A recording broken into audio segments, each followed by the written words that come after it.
consciousness and our experience is not all receptive. It's not just sensory. We also act. You see, it's not sensory, it's also sensory motor.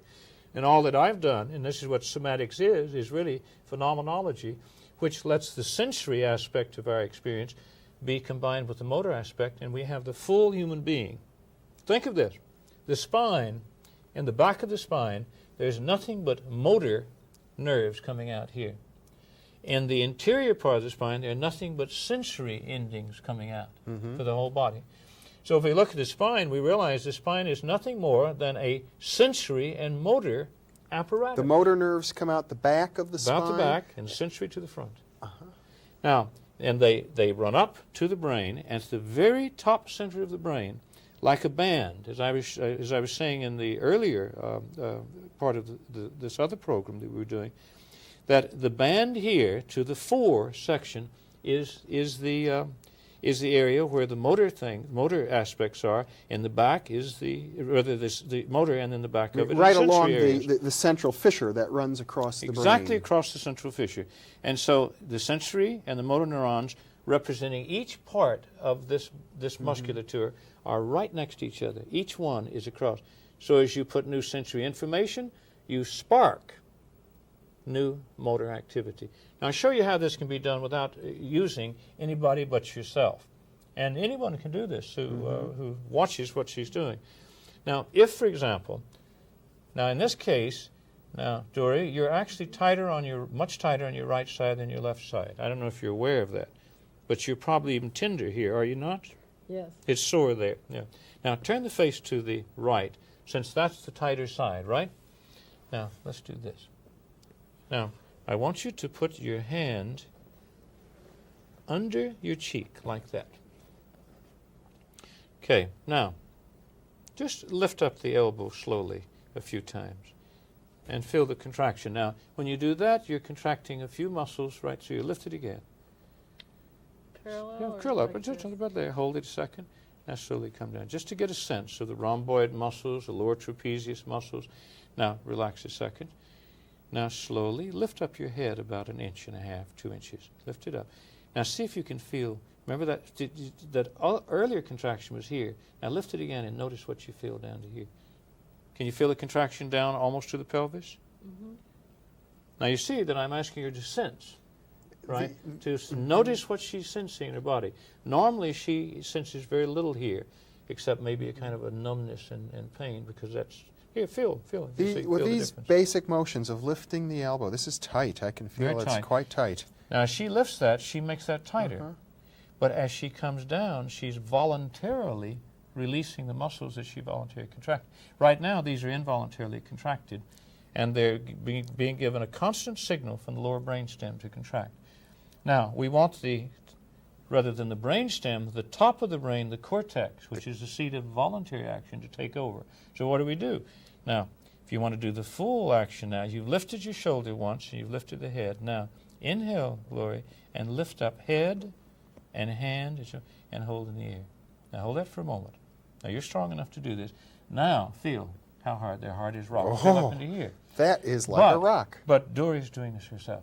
Now, come down, Dory, exhaling, and see how slow you can do it. Now, stop right there.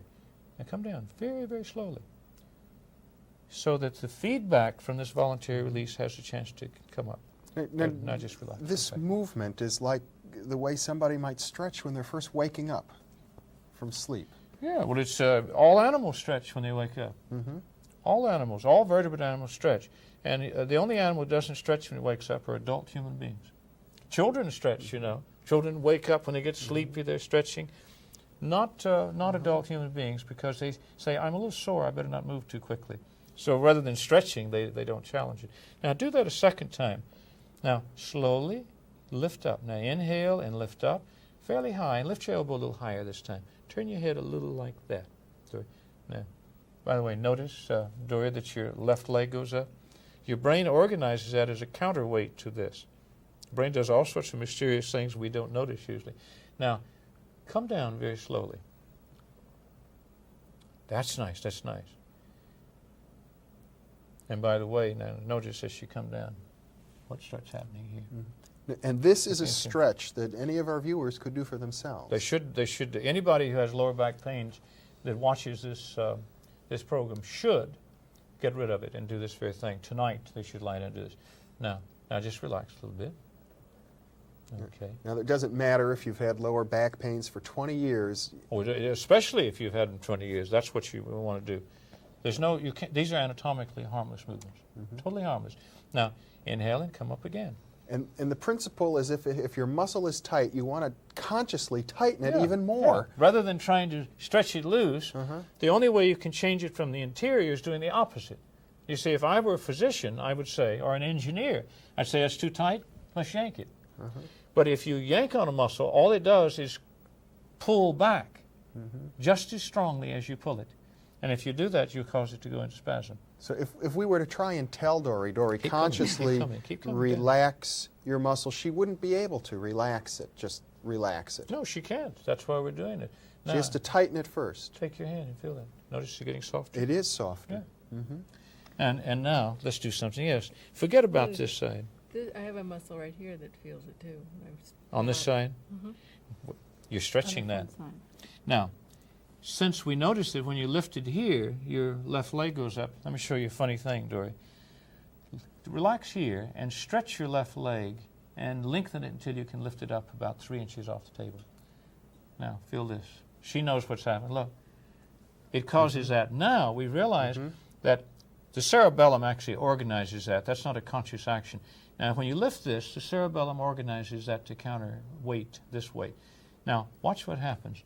Slowly let your leg go down. Now, since we know this is an indirect way of causing, now watch. Yeah. See it gets softer? There was a muscle that went right through here that tightened up as she lifted her leg. And then it softened. Yeah. And now, see, it gets even softer. She's getting softer and softer. Now, I'll tell you what. Do the two at the same time. Inhale and lift up your left leg and lift up your head. There, like that. Now, let the two come down at the same rate of speed. Very, very slowly. Now, this is the way in which one literally causes these muscles to soften and relax. Now, in a minute, we can let her take advantage of this relaxation. Now she gets softer and softer. Is there any relationship between these types of exercises, say, and isometrics? Isometrics, no, because isometrics are two muscles pushing two muscles against each other. Here, we're just using gravity. Okay. This is like normal exercise. Now,